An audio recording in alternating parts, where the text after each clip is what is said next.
네, 이 시간에는 이제 대리 중에서도 가장 복잡하다고 하는 이제 표현들이에요. 자, 지금까지 대리에 관한 뭐 어렵다고 하지만은 지금까지 쭉 이해해 오시면은 대리가 그렇게 아주 어려운 건 아닙니다.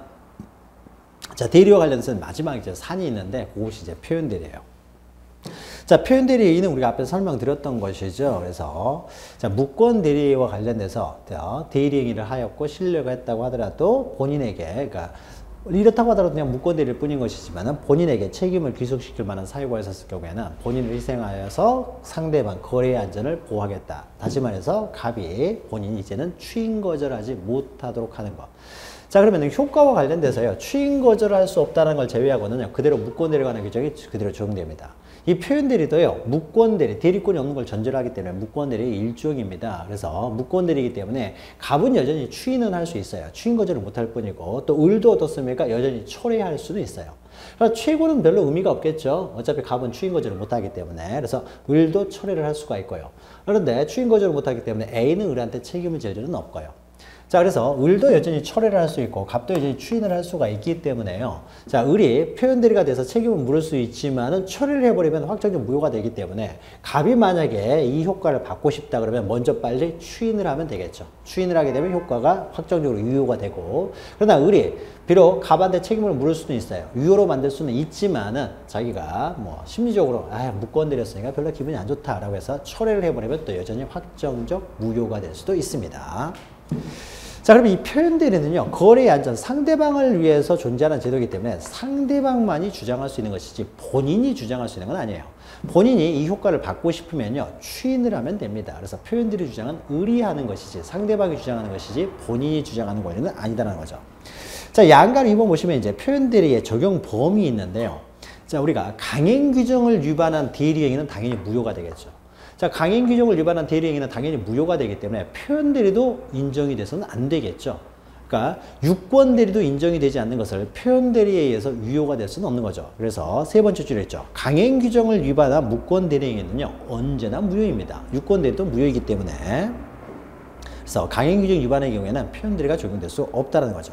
그래서 공법상 행위나 소송 행위는 공법 행위입니다. 이런 공법상 행위는요, 표현 대리 규정이 적용되잖아요. 공법상 행위들은 다 거의 대부분이 다 강행 규정입니다. 공법 행위는 강행 규정이다. 그러니까 공익과 관련된 규정이죠. 그러니까 공법이잖아요. 그래서 공법상 공법 규정들은 다 강행 규정이기 때문에 표현 대리 규정이 적용될 수가 없다라는 거죠. 자, 그러면은 표현 대리 유형해 가지고요. 자, 우리가 무권 대리 유형은 세 종류가 있었습니다. 처음부터 대리권이 발생하지 않은 무권 대리가 있는 것이고요. 아니면은 대리권은 발생했지만은 그 범위를 초과하는 무권 대리가 있겠죠. 범위를 초과하는 무권 대리가 있을 것이고요. 또는 범위 내라고 하더라도 그 대리권이 소멸한 이후에 법률 대리행위를 하게 되면 이거 무권 대리가 되는 거죠. 그래서 무권 대리 종류가 세 종류가 있으니까 거기에 맞춰서 표현 대리 종류도 세 종류가 있습니다. 발생하지 않은 또 범위를 초과한 또 소멸한 경우에 표현 대리도 세 종류가 있어요. 자, 그러면은 먼저 발생하지 않은 경우의 표현 대리를 먼저 보죠. 자, 그러면 표현 대리가 성립되기 위해서는요, 대리권이 없는 상태에서 대리 행위를 하게 되면은 원칙적으로 무권 대리입니다. 그러나 무권 대리이지만은 어떻습니까? 본인에게 책임질 수 있는 사유가 있으면은 표현 대리가 된다는 거죠. 그래서 그 요건으로서 이제 요게 중요한 거죠, 요게 중요합니다. 그래서 먼저요, 발생하지 않은 표현 대리와 관련돼서 먼저 첫 번째 요건이 가장 중요한데 2번부터 생각해보죠, 2번부터. 이제 표현 대리도 무권 대리이기 때문에 이 사람이 대리 행위를 한 거죠, 대리 행위를. 자, 본인의 이름은 대리 행위를 했습니다. 그리고 이 대리 행위는요, 당연히 이제 대리권 범위 내 행위였어요, 범위 내. 그래서 대리 행위를 하였다는 거죠. 그러니까 대리 행위. 그러니까 이 범위 내는 조금 더 설명하고요. 일단 대리 행위를 하였다는 거죠. 자, 대리 행위를 한 다음에 3번은 조금 이따 하고요. 4번 보시면은 대리 행위를 했는데 거기에 대해서 을이라는 사람이 신뢰를 했다는 거죠. 대리권이 있다고 믿었습니다. 믿었다는 게 뭐예요? 상대방은 선의 무과실했다는 거죠. 선의 무과실. 신뢰를 했다는 거죠. 자, 이렇다고 하더라도 이 두 요건만 갖추고 있었을 때 이런 경우에는 그냥 무권 대리일 뿐이에요. 대리 행위를 했다고 하더라도 대리권이 발생하지 않은 상태에서 이루어졌으면 그냥 무권 대리일 뿐이지만은 갑에게 본인에게 규책 사유가 있다는 거죠. 그 규책 사유 내용이 뭐냐면요. 대리권을 A가 수여하지는 않았지만 마치 갑이 A에게 대리권을 수여하는 것처럼 대리권 수여에 표시를 했다는 거죠. 대리권 수여한 것처럼 표시를 했다는 겁니다. 대리권을 주진 않았지만 수여의 표시를 했어요. 자, 수여의 표시를 하기 때문에 대리권을 주지 않았다고 하더라도 외부에서는 신뢰, 대리권을 줬다고 표시를 했기 때문에 외부에서는 대리권이 있는 줄 알고 신뢰를 했고요. 신뢰하는데 본인에게 귀책사유가 있다는 거죠. 따라서 이것 때문에 본인은 책임을 진다는 거죠. 표현대리가 성립됩니다. 자, 그러면 대리권 수요의 표시라고 하는 것은요, 명시적으로 대리권 수요의 뭐 표시를 하는 경우뿐만이 아니라요, 묵시적으로 대리권 수요의 표시라는 것도 표현됩니다. 자, 그러면 묵시적으로 특히 이게 중요한 것인데요. 만약에 A가 갑을 대리인으로서, 갑의 대리인으로서 대리권도 없이 갑 대리인 A 이런 식으로 계속 법률행위를 하고 다닙니다. 법률행위를 하고 다니면은요, 갑이 이걸 못하게 막았어야 되겠죠. 근데 이걸 뻔히 알면서 묵인을 했어요. 방치를 했다는 거죠. 자, 방치를 하니까는 갑이 A의 이름, 그러니까 A가 갑의 이름으로 법률행위를 하고 다니는데 갑이 아무 제어를 하지 않기 때문에 외부에서는 당연히 A가 갑의 대리인인 것으로 알 수밖에 없는 거죠. 그래서 명시적으로 이렇게 대리권 수요의 표시를 상대방이 하지 않았다고 하더라도 이렇게 묵시적인 방법으로 알면서 방치했다고 하더라도 방치한 경우 또는 뭐 명의 대여를 했다. 대리권 수여하지 않았지만 명의 대여를 하게 되면 마치 A가 대리권인 것처럼 행동을 한 거죠. 대리권 수요의 표시를 한 것이 되기 때문에 이런 경우에는 상대방의 신뢰 사이에 본인에게 귀책 사유가 있으니까 이런 경우에는 표현대리가 성립된다라는 거죠. 자, 그러면 이때요, 대리권 수요 표시 때문에 책임을 지는데, 그러면 이때 대리행위는 당연히 어떻습니까? 수요의 표시 범위 내에서 대리행위를 했을 때만 상대방의 신뢰가 보호할 수가 있는 거죠. 따라서 이때의 대리행위는 대리권 수요에 표시된 범위 내에서 대리행위를 했을 때만 신뢰가 인정되기 때문에 범위 내에 대리행위를 했어야 되는 거죠. 그래서 수요의 표시라고 실제로 대리권을 주지 않았지만은 그리고 그 범위 내에서 대리행위를 하고요. 상대방이 믿었다라는 거죠. 신뢰. 이런 경우에는 본인이 책임자라 이거죠. 자, 그러면 이때요, 표현 대리는요, 어떻습니까? 상대방이 이 표현 대리인과 법률 행위를 하기 때문에요. 법률 행위를 하기 때문에 신뢰라는 것은 표현 대리인, 무권 대리인과 거래한 을만이 신뢰 문제가 생기는 거죠. 만약에 을로부터 다시 물건을 취득한 전득자 병이 있으면 병은 을과 거래 행위를 했지 A와 거래하는 사람이 아닙니다.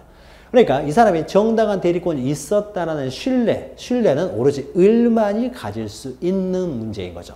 따라서 표현대리를 주장할 수 있는 사람은 이렇게 직접 상대방, 그러니까 무권 대리인과 거래한 직접 상대방만이 표현대리를 주장할 수 있는 것이지 이 상대방과 거래한 전득자가 주장할 수는 없다라는 거죠. 전득자가 뭐 표현대리를 주장한다. 이런 건 신뢰라는 것은 존재할 수 없으니까 전득자가 무권 대리인과 거래한 직접 상대방만이 표현대리를 주장할 수가 있다라는 겁니다. 자, 그러면 요 요건을 갖추게 되면은 이제 표현대리가 성립돼서 이때 가장 중요한 것은 첫 번째 요건이 되겠죠. 요 요건. 이러면은 이제 본인은 추인 거절하지 못한다. 책임을 져야 된다는 거죠. 자, 125조가 바로 대리권 수요 표시에 의한 표현대리입니다. 자, 보죠. 125조 보시면은 대리권 수요 표시에 의한 표현대리 해서요. 제3자에 대하여, 여기서 제3자는 상대방을 의미합니다. 그러니까 말이 조금 좀 달라요. 우리가 칠판에 적은 것처럼. 제3자에 대하여 타인은 무권 대리를 말해요. 그래서 이 사람에게요, 대리인에게 대리권을 수여함을 표시를 했어요. 이 사람한테 A에게 대리권을 수여한 것처럼 표시를 했다는 거죠.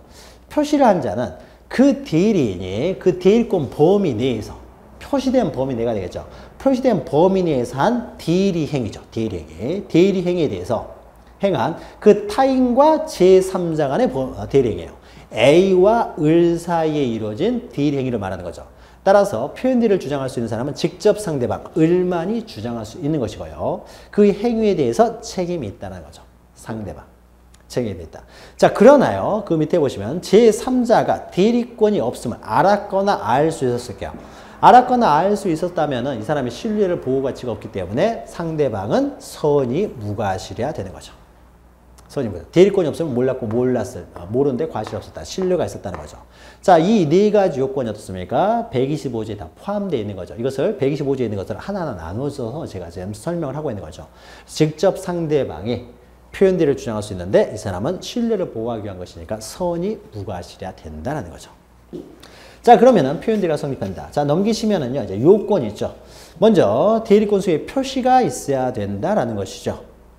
자, 그래서 세 번째 줄 보시면은 이 대리권 수의 표시는 객관적 사실, 대리권을 주어줬다는 객관적 사실을 통지하는 거기 때문에 관념의 통지로서 서명 구두로도 가능하고 명시적, 묵시적으로도 가능하다는 거죠. 그래서 예컨대 이런 경우가 해당됩니다. 사회통념상 대리권을 추단할 수 있는 직함이나 명칭의 사용을 승낙했다. 그러니까 명의를 사용하도록 허락을 해줬다는 거죠. 대리권을 수여하지 않았다고 하더라도. 그러면은 충분히 외부에서는 그 사람이 대리권이 있다라고 신뢰할 수가 있는 거죠. 또는 알면서 무권 대리인 행위를 알면서 묵인한 경우, 이런 경우도 대리권 수의 표시가 있는 것으로 볼 수가 있다라는 거죠. 자, 그러면은 반가로 2번, 이 사람의 신뢰를 보호하기 위해서는 표시된 범위, 이 사람에게 표시된 범위 내에 대리행해야 된다는 거죠. 만약 그 범위를 초과해버리면요, 이 사람의 신뢰가 보호 가치가 없기 때문에 이런 경우에는 120, 요게 125조의 표현대리예요. 그래서 125조에 규정한 표현대리는 성립되지 않는다라는 겁니다. 그리고 반가로 3번 보시면 표시를 받은 상대방과의 대리행위, 표시를 받은 직접 상대방만이 신뢰를 보호할 가치가 있기 때문에 직접 상대방만 보호가 된다. 전득자는 보호가 안 된다는 겁니다.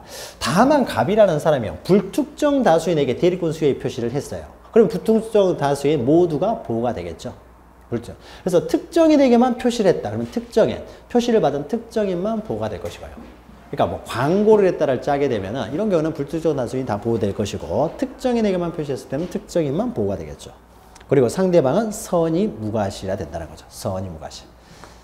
자, 그러면 이 선의 무과실과 관련돼서요. 자, 1, 2, 3, 4가 있는데 이런 요건을 갖추게 되면은 지금 표현대리는 누가 주장하겠습니까? 을이 주장하는 거죠.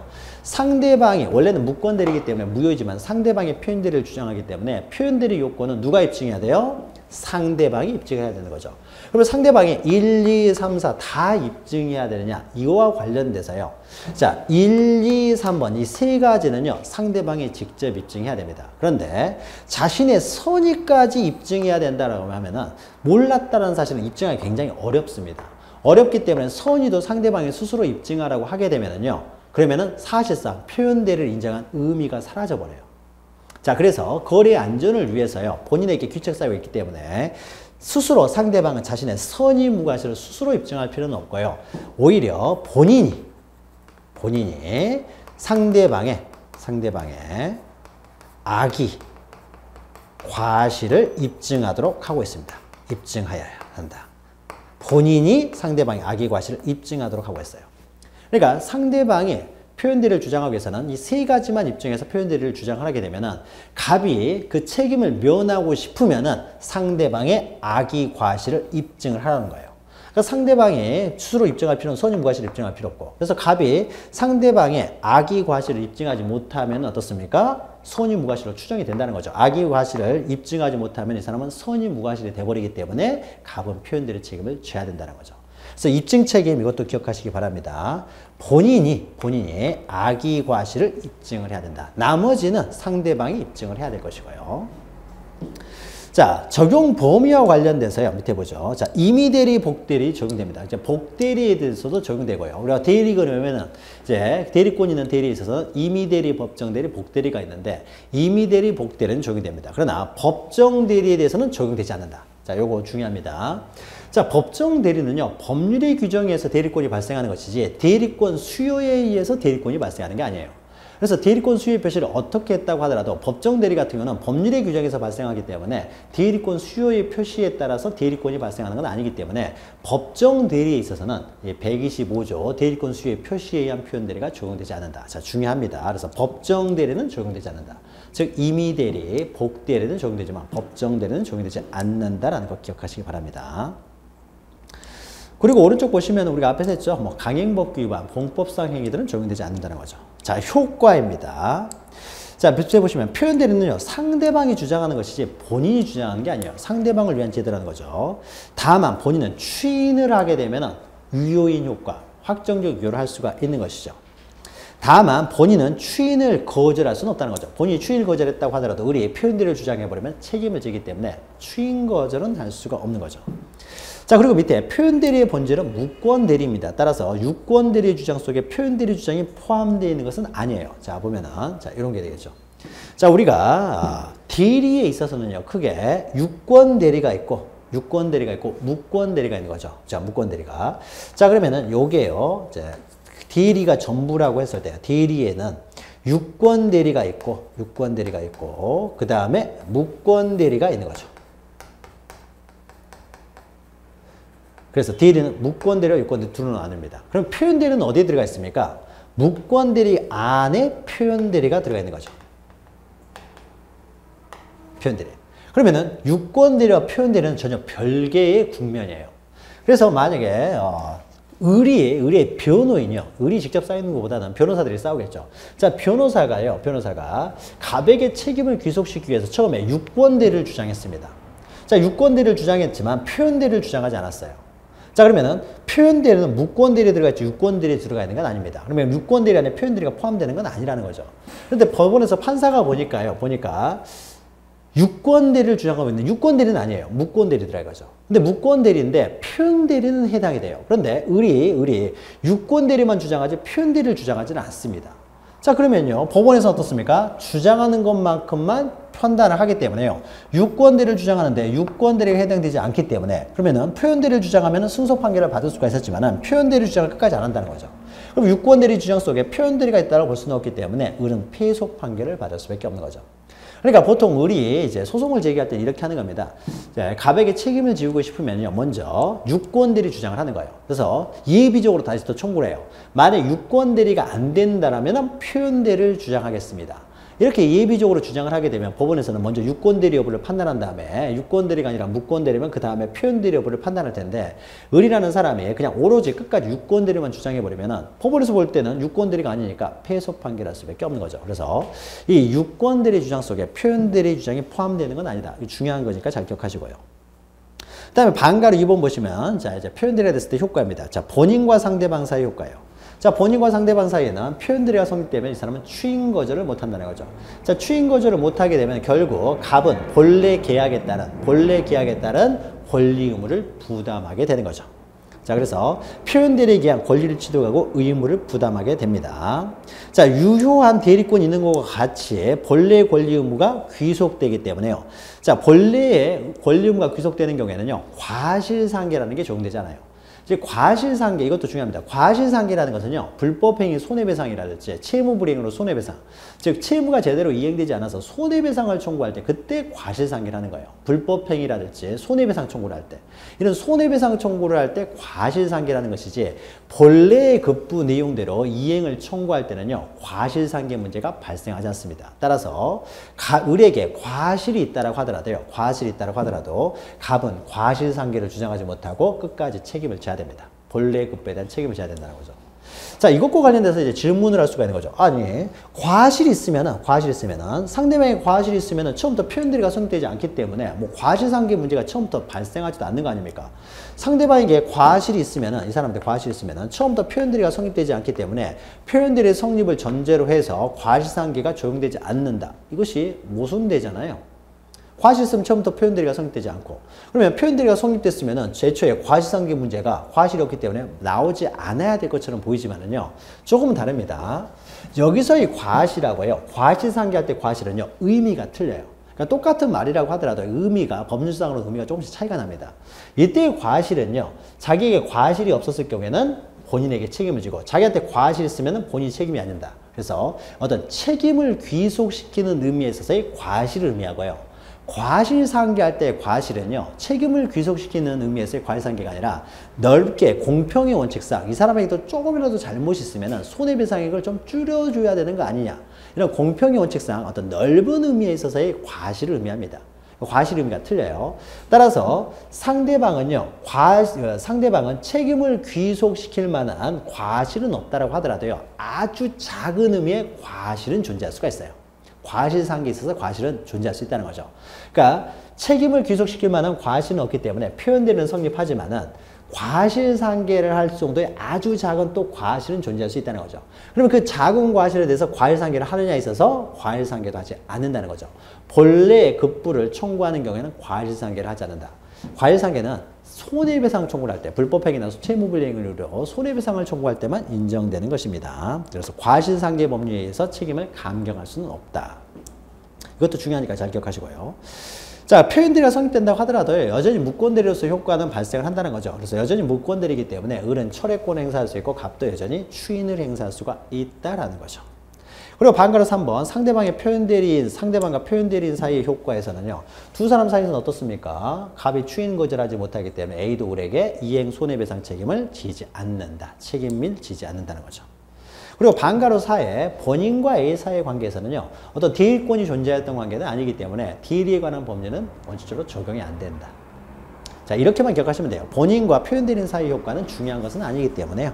그냥 특별한 법률 관계가 발생하지 않는다 정도만 기억하시면 됩니다. 자, 그리고 넘기시면은요, 이제 권한을 넘은 표현대리가 있고, 그 다음에 4 보시면은 대리권 소멸 후의 표현대리가 있는데, 자, 먼저 대리권 소멸 후의 표현대리를 먼저 보죠. 자, 이것은 129조에 있습니다. 자, 가장 중요한 것은요.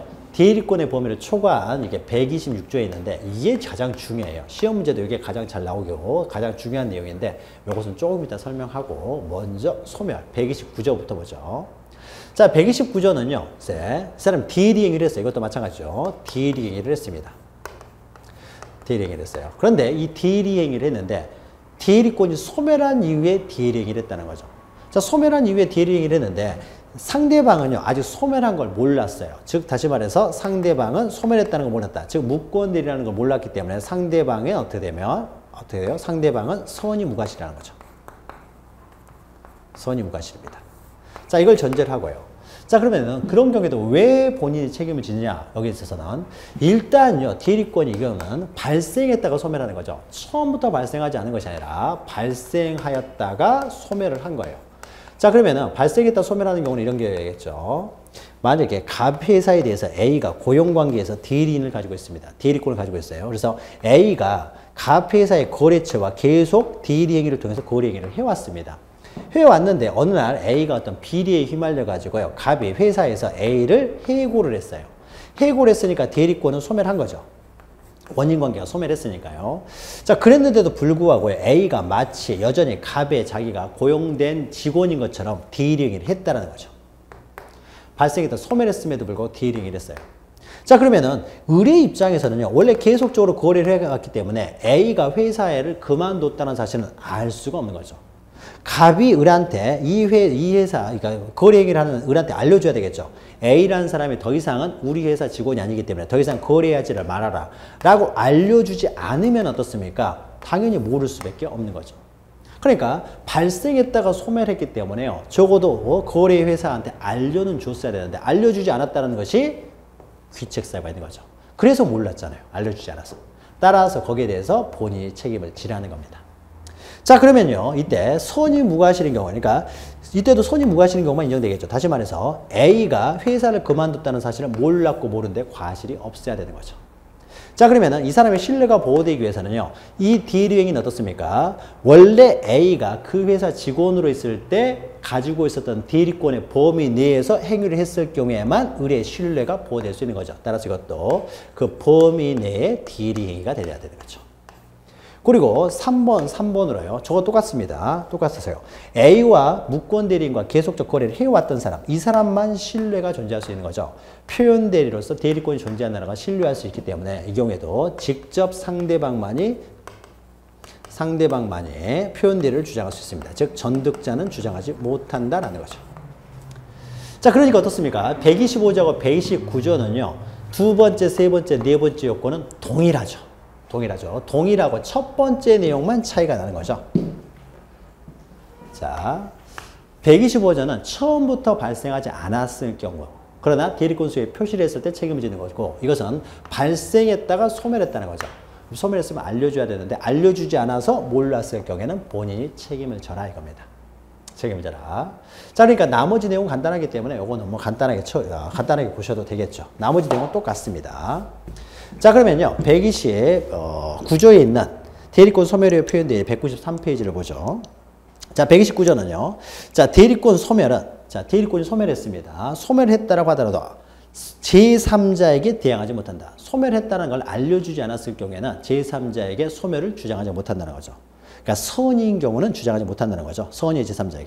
그러나 제3자가 과실로 인하여 그 사실을 알지 못했을 때, 즉 과실이 있었을 경우에는 어떻습니까? 표현대리가 성립되지 않는다는 거죠. 책임을 지지 않는다. 그러니까 상대방은 선의 무과실화 된다는 거죠. 그리고 이때도 마찬가지입니다. 직접 상대방은 보유되고 그 다음에 그 대리권, 원래 발생해서 존재했던 그 대리권의 범위 내에서 대리행위를 할 것을 전제로 하는 것이죠. 자, 그래서 넘기시면요. 그 요건 보시면 존재했던 대리권이 소멸하는 것이죠. 소멸하고. 뭐 소멸 이유는 뭐 다양하게 되겠죠. 그래서 뭐 원인 관계가 소멸했다랄지 이런 경우가 되겠죠. 그리고 대리권 내에 원래 있던 존재했을 때 대리권의 권한 내에 대리행위가 있었고 이때도 직접 상대방과의 대리행위, 직접 상대방만이 보호되는 것이고 상대방은 선의 무과실화된다. 자, 내용은 1번만 제외하고는 그대로 적용이 됩니다. 똑같다라고 생각하시면 돼요. 그러니까 그 효과도 동일합니다. 효과도 앞에서 다뤘던 내용, 그 효과, 125조에서 다뤘던 효과와 동일하다는 거죠. 자, 그러면 가운데 192페이지 보시면요. 이제 범위를 초과했을 때의 이제 표현들입니다. 자, 먼저요. 범위를 초과했을 때 표현들에는요. 먼저 기본 대리권이 있다는 거죠. 권한을 초과했다는 것은 먼저 일정한 대리권이 지금 존재한다는 걸 전제를 하는 거죠. 그러니까 범위를 초과했다는 말이 있는 거죠. 대리권이 존재하지 않으면요. 범위를 초과한다는 말이 존재할 수 없는 거죠. 기본 대리권인데 두 번째로 그 범위를 초과하는 대리행위를 했다는 거죠. 자, 이 두 가지는 범위 내의 대리행위지만 여기서는 이제 범위를 초과하는 대리행위를 했다는 거죠. 대리행위를 했어요. 그리고 그 대리행위에 대해서 여기서도 직접 상대방만이 대리인과 직접 거래했던 사람, 그 사람만이 그 신뢰를 보호할 필요가 있기 때문에 직접 상대방만이 보호가 됩니다. 직접 상대방만 표현대리를 주장할 수 있고요. 전득자는 보호되지 않는다. 전득자. 그 다음에 네 번째. 자, 그러면은 대리행위가 기본 대리권이 있는데 그 대리행위를 초과했는데 이 초과된 초과된 행위에까지 대리권이 있다라고 믿었습니다. 상대방이. 자, 믿었다. 이제 믿는데 정당한 이유가 있었을 때요. 이 정당한 이유는 여러 원인에서 발생할 수가 있는 거죠. 이게 신뢰가 되겠죠. 신뢰. 정당한 이유가 바로 신뢰가 되는 거죠. 믿었는데요. 이 초과되는 범위에 대해서 대리권이 있다고 믿었다는 거죠. 자, 그 믿는데 가백의 귀책사유가 있었다는 거죠. 귀책사유. 그래서 정당한 이유가 있었을 경우에 이런 경우에는 여기에 대해서도 책임을 져라 이거죠. 자, 그러니까 믿을 수도 없는 사람한테 대리권을 줬다라는 거죠. 그 사람이 권한을 넘는 행위를 했을 경우에는 네가 그 사람한테 애초에 기본 대리권을 수여했다라는 거죠. 그러니까 이 사람에게 잘못이 있었던 거죠. 본인에게도 책임을 질 만한 사유가 있었다는 거죠. 그래서 그 사람이 범위를 초과했을 경우에는 또 상대방의 신뢰를 했을 경우에는 책임을 져라. 이것이 126조입니다. 자, 그런데 이 126조는요, 정당한 이유, 요게 이제 중요합니다. 다른 데서는 그냥 125조, 129조는 선의 무과실로 되는데 여기는 정당한 이유라고 돼 있어요, 우리 법조문이. 그래서 이 정당한 이유와 관련된 이제 해석이 문제가 됩니다. 자, 먼저 126조를 읽어보죠. 자, 대리인이, 여기서 대리인이죠. 대리권을 가지고 있기 때문에 대리인을 전제로 합니다. 자, 대리인이 그 권한 외의 법률행위, 자, 범위를 초과해서 대리행위를 했다는 거죠. 한 경우에 만약에 제3자가 그 상대방을 말하는 거죠. 그 권한, 초과되는 범위에까지 권한이 있다라고 믿을 만한 정당한 이유가 있었을 경우에는 이런 경우에도 본인이 책임을 져야 된다는 거죠. 무권 대리인에게 대리권을 줬다라는 거기에 대해서 본인도 책임이 있기 때문에 거기에 대해서 본인을 희생시키면서 제3자를 보호하겠다. 거래 안전을 보호하겠다는 겁니다. 자, 그러면 구체적인 내용을 보시면, 요건 보시면요. 자, 기본 대리권이 존재해야 돼요. 자, 이때 기본 대리권은요, 사법행위에 대한 대리권이 한정되지 않으면 등기 신청과 같은 공법상 행위의 대리권도 기본 대리권이 됩니다. 자, 갑이 A한테 어떻게 했냐면요. 등기소를 넘겨주면서 내 앞으로 좀 등기 좀 해달라고 부탁을 했더니 A라는 사람이요. 이것을 팔아먹어버린 거죠. 그러니까 등기 신청을 등기소에서 하라라고 하는 것은요. 등기 신청은 등기소에서 하는 거기 때문에 등기 신청행위는 공법행위입니다. 자, 공법행위에 대한 대리권을 줬는데 A가 매각을 했다는 건 뭐예요? 사법행위라는 것이죠. 그래서 기본 대리권이 공법행위인데 표현 대리행위가 사법행위인 경우, 이런 경우에도 표현 대리가 성립될 수가 있습니다. 다만요, 밑에 보면, 자, 증권회사의 고객 유치나 투자 상담 등 사실행위에 대한 권한수에는, 자, 사실행위에 대해서는 대리가 인정되지 않습니다. 그러니까 우리가 대리권이라고 하는 것은 법률행위에 대한 대리권이에요. 그러니까 이 증권회사에서요, 어떤 사람을 고용하면서 그 사람한테 증권 계약을 하라고 대리권을 준 건 아니에요. 그러니까 법률행위, 계약에 대한 대리권을 주지 않고 단순히요, 고객 유치나 투자 상담만 하라고 했습니다. 그러니까 어떤 사실행위에 대한 권한만 줬지 법률행위, 계약을 하는 권한을 주지 않았어요. 그러니까 사실행위 권한만 줬는데 이 사람이 계약을 해버린 거예요. 자, 그러면 이때 사실행위에 대한 권한은요, 대리권이 아니었던 거죠. 대리권이 아니기 때문에요, 그 권한을 초과해서 뭐 어떤 증권계약을 했다고 하더라도 이거는 표현대리가 원칙적으로 성립되지 않는다라는 겁니다. 그러니까 대리권은 법률행위에 대한 대리권을 말한다라고 하는 거죠. 그런데 이 사람이 권한을 넘은 이제 표현대리 행위를 했다는 거죠. 이때 표현대리 행위와 기본대리권은 동종 유사한 것임을 요하지 않습니다. 그러니까 공법상 행위에 대한 대리권을 줬는데 사법상 행위를 했다고 하더라도 표현대리가 성립될 수는 있다는 거죠. 자, 더불어 밑에 세 번째 줄 보시면은 표현대리권과 기본대리권 사이에 아무런 관계가 없는 경우에도 정당한 이유가 있었으면은 이것도 표현대리가 성립될 수가 있어요. 정당한 이유가 있으면. 그래서 아무런 관련이 없는 경우에도 표현대리는 성립될 수가 있다라는 거. 아닐 것 같지만 이것도 표현대리가 성립됩니다. 정당한 이유가 있었다면. 기본 대리권을 그 사람한테 줬다는 것 자체가 본인에게 귀책 사유를 인정하겠다는 것이죠. 그래서 정당한 이유가 있으면 다 어떠한 이 기본 대리권과 표현 대리 행위가 어떠한 상관이 전혀 없다라고 하더라도 정당한 이유가 있었으면 표현 대리가 성립된다는 겁니다. 그리고 반가로 3번은 직접 상대방만이 표현 대리를 주장할 수 있다는 거죠. 자, 그러면 반가로 4번 보시면요, 이제 정당한 이유가 중요합니다. 정당한 이유. 다른 것은 선의무과시라고 되어 있는데 정당한 이유의 의미는 무엇이냐라는 거죠. 이게 신뢰를 의미하는데요. 자, 정당한 이유와 관련해서 먼저 첫 번째, 이 의미가 무엇이냐에 있어서요. 자, 학설이 갈립니다. 우리가 학설은 우리가 공부할 필요가 없는데 판례를 알면 되는데요. 판례를 이해하기 위해서 학설을 좀 보죠. 학설을. 자, 의미와 관련돼서요, 두 가지 학설이 있습니다. 자, 여기 의미는요, 다른 어떤 표현대리와 똑같이 취급하기 위해서 이것은 단순히 선의무과시를 의미한다. 이렇게 보는 견해가 있고요. 이렇게 견해. 단순히 고난을 넘었다는 사실을 몰랐고 모르는데 과실이 없었으면 표현대리가 성립할 수 있다라는 견해가 있고요. 또 하나는 어떤 견해냐면요, 단순히 선의무과실 이 정도를 의미하는 것이 아니라 정당한 이유라는 것은 선의무과실, 몰랐고 모르는데 과실이 없다고 해서 무조건 표현대리가 되는 건 아니고, 몰랐고 모르는데 과실이 없으면요, 거기다 근거를 대라는 거죠. 정황. 이런 정황들까지 있었을 때, 근거가 있었을 때, 모르는 근거가 있으면 그때 비로소 정당한 이유가 있다라고 보는 겁니다. 그러니까 정당한 이유를 좀 좁게 바라보는 거죠. 정황이 있었을 경우만 이런 경우. 믿을 만한 근거가 있다라는 거죠. 근거. 정황. 근거를 댈 수 있으면 정당한 이유가 있다고 본다. 이렇게 두 가지로 학설이 나뉘어져 있고요. 이렇게 학설이 나뉘어져 있습니다.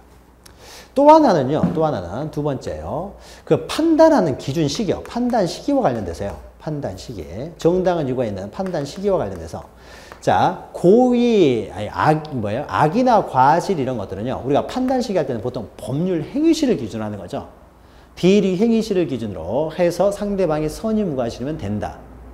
보통 우리가 법률 행위시를 기준으로 해서 가능, 적법, 타당성 이런 걸 판단하잖아요. 그래서 이것도 법률 행위시를 기준으로 해서 선의무과실이면 된다 라고 하는 견해가 있고요. 이거 연결되는 거예요. 그래서 선의무과실을 의미하는 것으로서 법률 행위시에 몰랐고 모르는데 과실이 있으면 표현대리가 성립한다는 것인데, 아니다. 법률 행위시만 기준으로 하는 것이 아니라 지금 현재까지를 다 동원하겠다.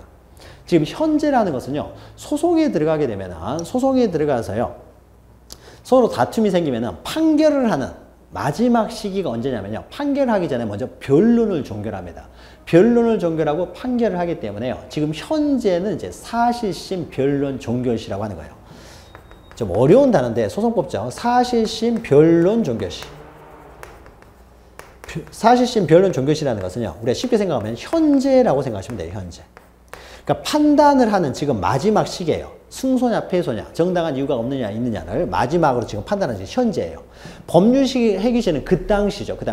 그 당시에 표현대리가 있고 지금 소송이 붙어가지고 지금 현재 과연 이제 승소냐 패소냐 판단하는 지금 현재의 시기. 현재는 사실심, 그러니까 1심과 2심을 사실심이라고 하는데 이건 별로 아주 중요한 내용은 아니고 변론 종결시 이렇게 기억하시면 돼요.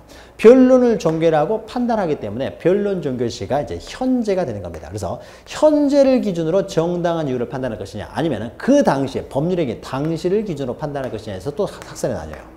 그래서 보통 정황을 필요로 하는 것은요, 당시에 사실 선의무과실 뿐만 아니라 그 이후의 정황들을 다 고려해가지고 지금 현재까지의 그 이후의 정황들까지 전부 다 고려해서 정당한 이유를 판단하겠다라는 견해와 아니다. 지금은 뭐 악의 과실이 있다고 하더라도 법률 행위 시에 선의무과실이었으면 이것은 표현들이 성립한다는 견해가 있고요. 두 가지로 나누고 있고.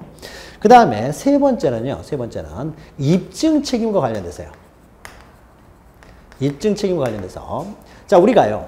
상대방의 선의무과실, 여기서 선의무과실인데, 선의무과실은 스스로 입증할 필요가 없다고 그랬죠. 표현들을 부인하고자 하는 본인이 상대방의 악의과실을 입증해야 됩니다.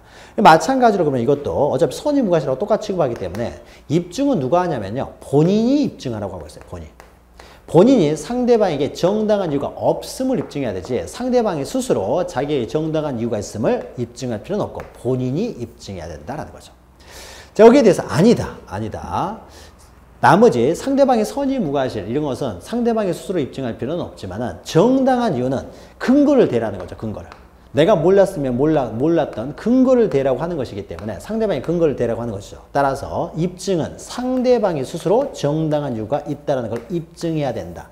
이렇게 학설이 나뉩니다. 자, 그러면 이 학설하고 이 학설의 가장 큰 차이점은요. 이 학설은 단순히 선의무과실이면 돼요. 법률행위 시에 몰랐으면 되고 그리고 어떻게 됩니까? 그것도 누가 입증해야 돼요? 본인이 입증하라고 하니까 거래의 안전, 상대방이 훨씬 보호되는 거죠.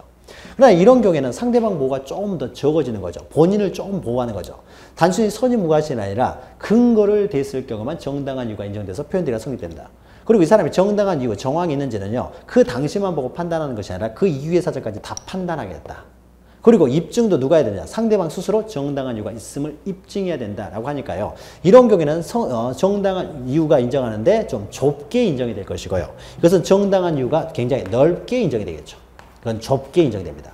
정당한 이유가 넓게 인정이 된다는 것은요. 표현들이 성립할 수 있는 가능성이 그만큼 커지게 되고요. 상대방 보호가 더 가능하게 될 것이고 대신에 본인은 좀 더 덜 보호가 되겠죠.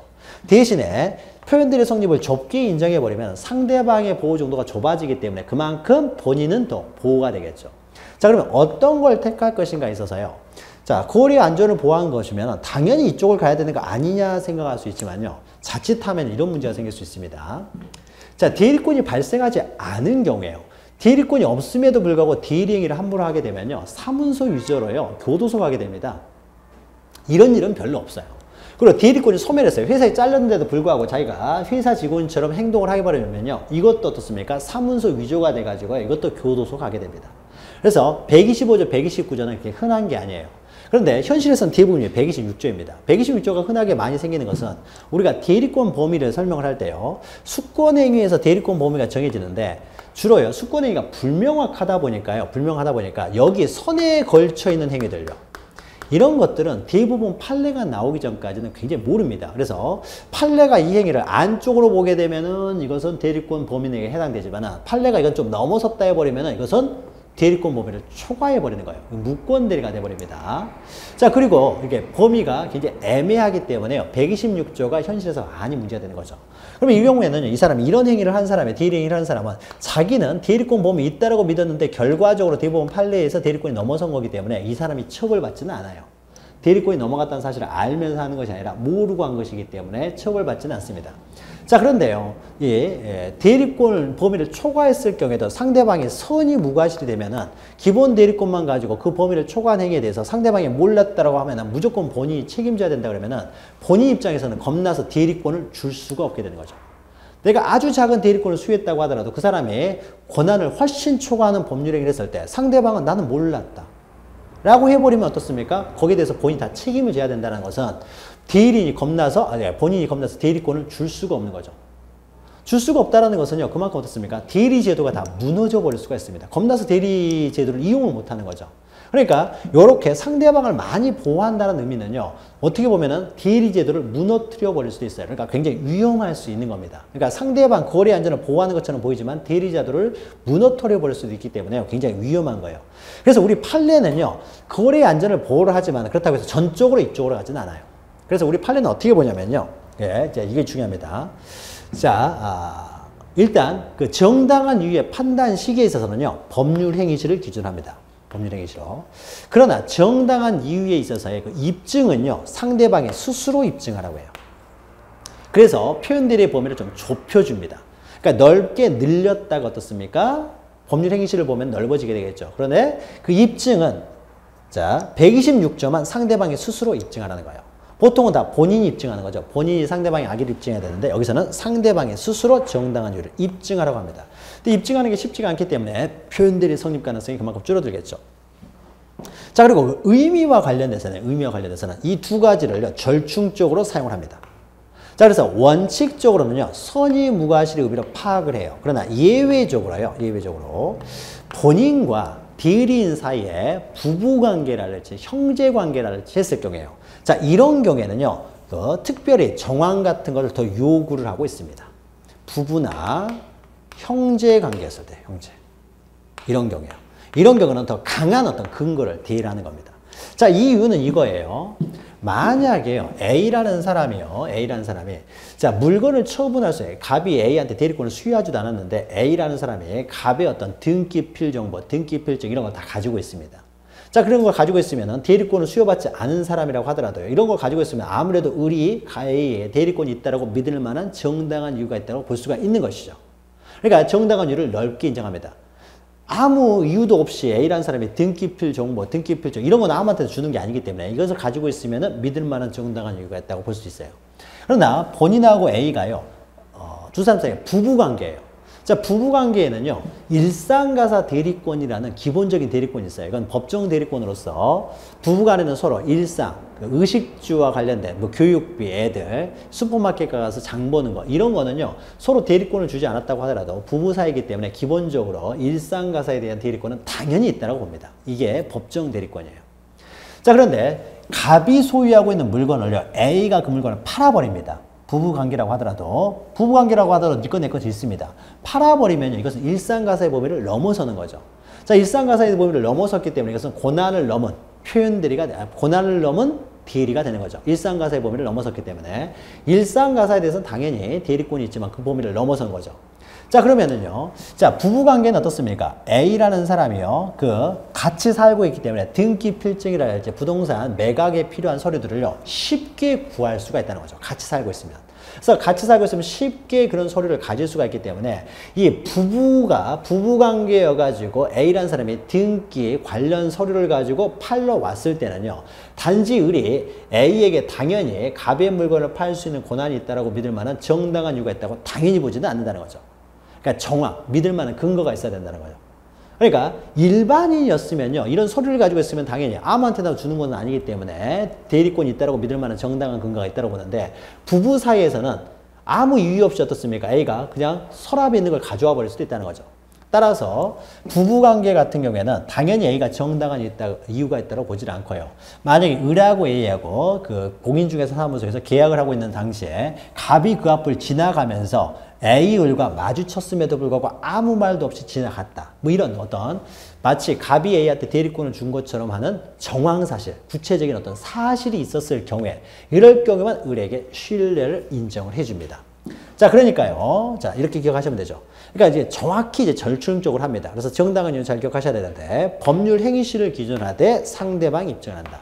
그 의미와 관련돼서는 원칙적으로 선의무과실로 보지만은 부부나 형제 같은 경우에는 단순한 선의무과실만으로 정당한 이유를 인정하는 것이 아니라 그 정당한 이유를 인정할 만한, 몰랐으면 모르는데 그 근거, 정황들이 좀 인정이 됐을 경우만 정당한 이유를 인정해 준다라는 겁니다. 자, 그러면 그 내용을 가지고 하나씩 보도록 하죠. 그래서 정당한 이유와 관련돼서요. 자, 정당한 의에 의해가지고요, 원칙적으로는 선의무과실로 파악을 하지만 밑에 있죠. 부부 사이라든지 이런 경우 있죠. 이런 경우에는요, 정당한 이유가 있을 믿을 만한 어떤 객관적 사실, 사정, 정황들을 필요로 한다라는 거죠. 그리고 정당한 이유의 판단 시기에 있어서는 일단 법률 행위실을 기준으로 하기 때문에 법률 행위 이후의 사정들은 고려하지 않습니다. 그리고 정당한 이유 입증 책임에 있어서는 정당한 이유를, 표현들을 주장하는 상대방이 정당한 이유를 입증하라는 거죠. 자, 이런 것이 125조, 129조하고는 좀 다른 점이라는 거죠. 자, 적용 범위와 관련돼서 양가를 한번 보시면은, 자, 125조는요, 법정 대리는 대리권 수요에서 발생되는 것은 아니기 때문에 임의 대리, 복 대리는 적용되지만 법정 대리는 적용되지 않았어요. 그러나 126조나 129조 이 두 가지는요. 두 가지는 법정대리, 임의대리, 복대리가 모두 적용됩니다. 그냥 모두 적용된다라고만 기억하세요. 첫 번째 줄 임의대리, 복대리, 법정대리 이게 다 적용된다라는 거죠. 자, 요 정도만 기억하시고요. 자, 그 다음에 다음 단락 보시면요. 125조 또는 129조의 표현대리가 그 범위를 넘은 경우에요. 자, 보죠. 자, 125조하고 129조는요. 범위 내에서 행위를 했어야 됩니다. 범위. 근데 만약에 이 사람이 그 범위를 넘어섰을 때요. 125조나 129조가 범위를 넘어섰을 때. 자, 이런 경우는 129조나 125조는 적용될 수가 없습니다. 자, 그러면 이용문이 표현대리가 성립되지 않는 것이 아니라요. 그렇다고 하더라도 이 범위를 초과한 것에 대해서 125조나 129조가 범위를 초과했을 때도 그 초과되는 것에 대해서 상대방이 정당한 이유가 인정된다면 이것은 126조가 적용될 수는 있다라고 봅니다. 그러니까 이때 기본 대리권에는요. 정상적인 기본 대리권뿐만 아니라 표현 대리권도 포함합니다.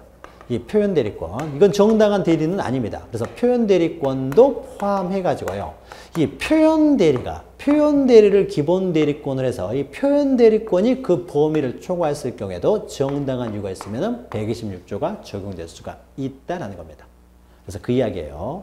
그래서 125조가 126조가 적용될 수도 있고 129조가 범위를 넘어가면 126조가 적용될 수도 있다라는 겁니다. 자, 효과는요. 우리가 앞에서 했던 표현대리의 일반적 효과, 125조에 했던 표현대리 효과가 그대로 적용이 됩니다. 그대로 적용이 된다는 거죠.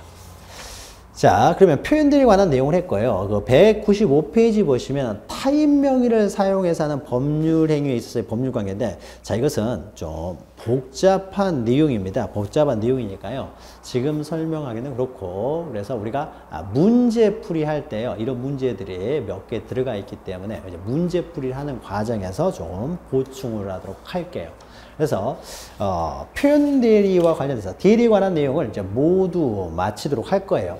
근데 이것을요 간단하게만 한번 설명해 보죠. 간단하게만.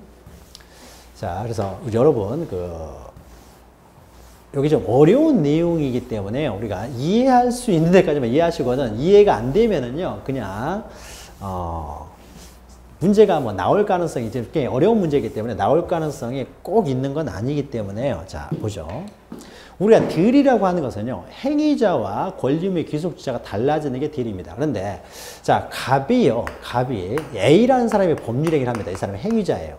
근데 행위자가요, 을과 법률행위를 할 때요, 갑 대리인 A 이렇게 하게 되면요, 을은 A가 딜이라는 걸 당연히 알 수가 있습니다. 그래서 갑에게 효과가 미치는 거예요.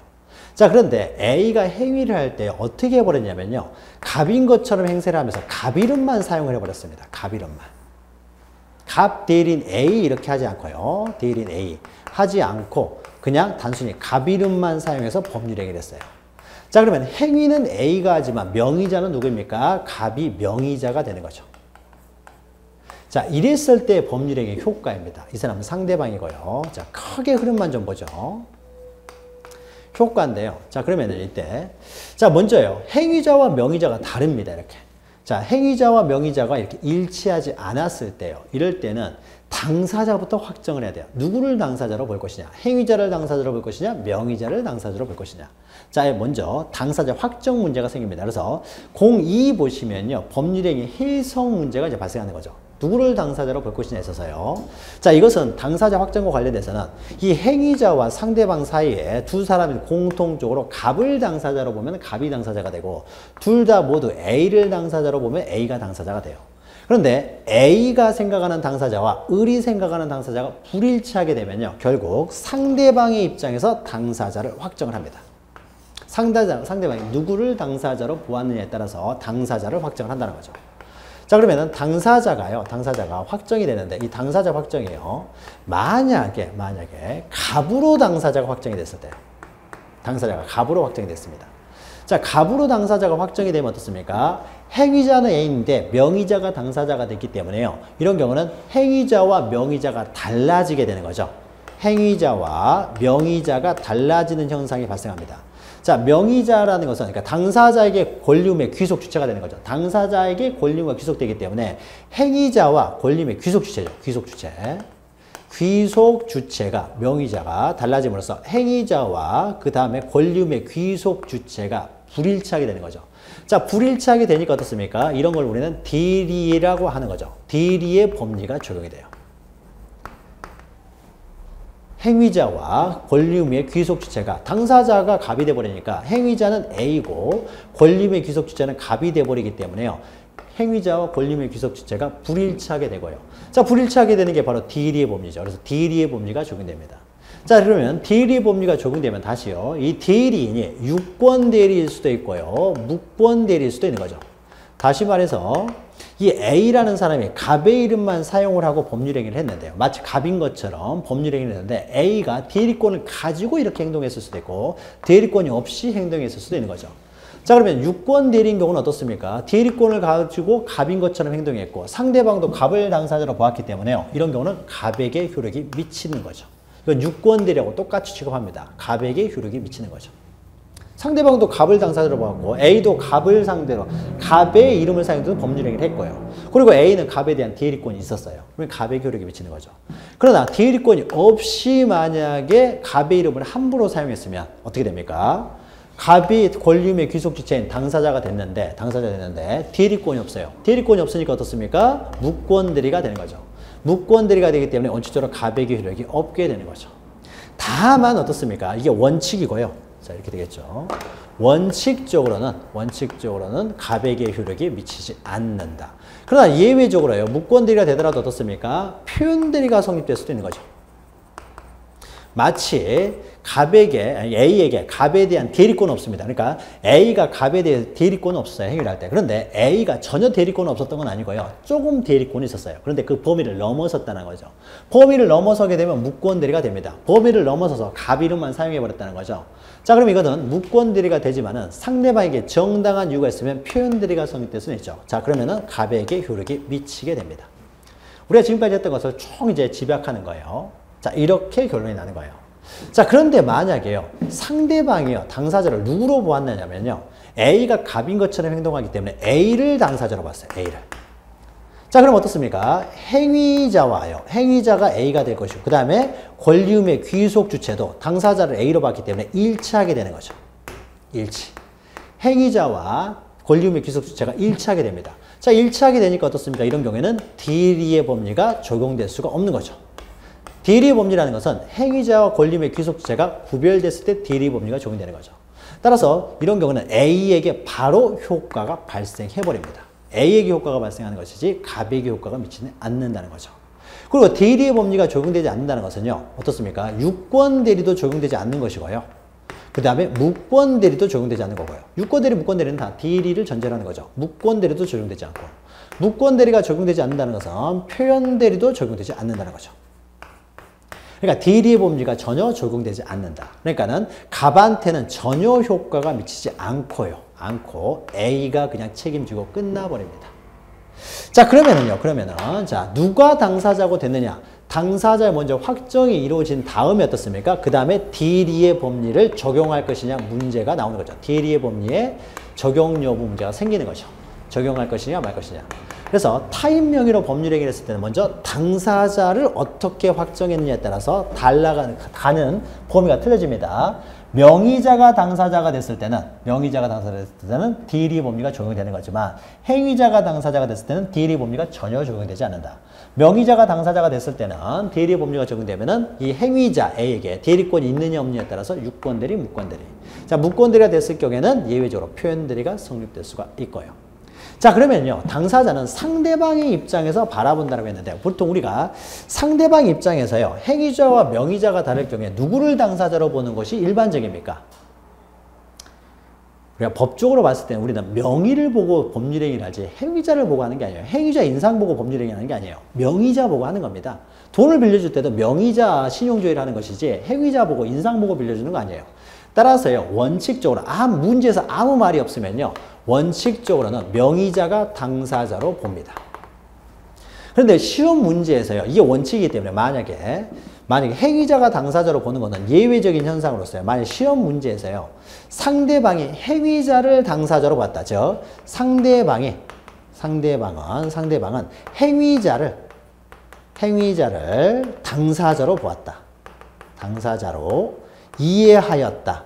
이런 말이 들어가게 되면은요, 이러면은 예외적으로 행위자를 당사자로 봅니다. 근데 이런 말이 없으면은요, 없으면 원칙으로 가서요, 항상 명의자가 당사자가 된 걸로 파악하고 문제를 보면 됩니다. 그러니까 당사자 확정 문제가 시험 문제에서 주어지지 않고 그냥 단순히 이렇게 그냥 타인 명의로 법률 행위를 했을 때 법률 관계를 물어보면은요, 그냥 그러면 명의자가 당사자이겠구나 라고 해서 대리 법률을 적용하면 됩니다. 그런데 만약에 시험 문제에서 상대방은 행위자를 당사자로 보았다 이런 말이 나오게 되면 어떻습니까? 이러면 행위자가 당사자가 되기 때문에 이런 경우는 대리 법률가 적용되지 않는다라는 거죠. 자, 그래서 밑에 큰 글씨 보시면 대리의 법률 적용 여부에 가지고 명의자가 당사자로 되는 경우와 행위자로 당사자가 되는 경우를 이제 나누어서 보고 있는 것이죠. 자, 그래서 넘기시면 실전 적용과 관련해서 이제 예가 있습니다. 그래서 예를 보시면은 자, 어떻게 가느냐 이런 것들을 좀 적용해서 이해할 수가 있는 거죠. 자, 이런 내용들은 좀 깊이 있는 내용이기 때문에 여러분 이해할 수 있는 데까지만 이해하시고요. 자, 이해가 안 되시면은요, 꼭 이렇게 시험에 나오라는 보장은 없기 때문에 아주 깊이 있는 내용을 하니까 그냥 이 정도에서 정리를 하셔도 됩니다. 더 추가될 내용이 있으면은요, 우리 문제풀이 하는 동안에 좀 추가해서 하도록 하겠습니다. 자, 이렇게 해서요, 우리 대리에 관한 가장 이제 총칙에서 어려운 부분이라고 할 수 있는 대리에 관한 내용을 이제 정리를 하고요. 다음 시간부터는 이제 기타 이제 무효 취소 뭐 등등을 이어가도록 하겠습니다. 네, 그러면 다음 시간에 뵙겠습니다. 수고하셨습니다.